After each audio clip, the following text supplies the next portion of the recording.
శుభోదయం. ప్రభువైన యేసుక్రీస్తు నామంలో వందనాలు తెలియజేస్తూ పరిశుద్ధమైన దేవుని గ్రంథముల నుండి సామెతల గ్రంథము 16వ అధ్యాయము 6వ వచనం. కృపాసత్యం వలన దోషమునకు ప్రాయశ్చిత్తము కలుగును, యెహోవా యందు భయభక్తులు కలిగి ఉండటం వలన మనుషులు చెడుతనం నుండి తొలగిపోవుదురు. ప్రార్థన. మహోన్నతుల స్తోత్రం చెల్లిస్తూ ఈ ఆన్లైన్లో వాక్యం వీక్షిస్తున్న వారిని దీవించి మీరు మాయం పొందమని యేసు నామంలో ప్రార్థించడికి వేడుకొనుచున్నాము తండ్రి, ఆమేన్. ప్రియమైనటువంటి దేవుని సంగమా, దేవుని యందు భయభక్తులు కలిగి ఉండటం వలన చెడుతనము నుండి మనము తొలగిపోగలము. జ్ఞానాభ్యాసము కలిగి ఉండుట, దేవునిలో ఉండి జ్ఞానాభ్యాసం కలిగి ఉండడం ద్వారా దేవుని యందు భయభక్తులు కలిగి ఉండడం మనం నేర్చుకుంటాం. అంత మాత్రమే కాకుండా మనుషులు చెడుతనం నుండి తొలగిపోదురు.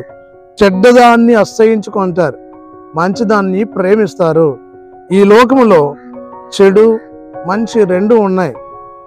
మంచితనము కలిగి మంచి పనులు చేస్తూ సంఘములో సమాజంలో నివసించవలేను. తద్వారా దేవుని నామానికి మహిమ కలుగుతుంది. కాబట్టి ప్రియ సహోదరి సహోదరుడా, నీ నా జీవితములో దేవుని యందు ఉండి మంచి పనులు చేస్తూ క్రీస్తుకు మహిమ తెచ్చేవారిగా ఈ లోకంలో నివసించాలి.